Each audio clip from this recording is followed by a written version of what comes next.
My research at NDSU involves looking at how predator-prey relationships have changed, especially in the ocean, over long geologic time periods, and how predators have induced interesting adaptations in their prey.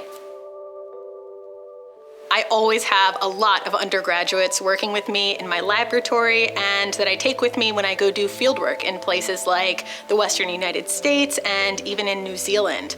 Undergraduates doing research in my lab has been a huge help with answering these research questions that I have, and also because they're really creative and coming up with their own. So they help me collect data and they contribute to the actual research. In Dr. Tackett's lab, I'm just doing a basic analysis on forams from Nevada in the late Triassic. So working in the lab has helped a lot, especially in Dr. Tackett's classes.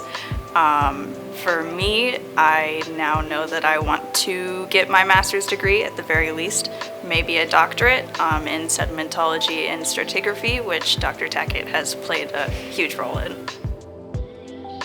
Undergraduate students, if possible, should seek out research experiences while they're students here. These can be great experiences for finding out what you like as a student and what you're going to do after you graduate.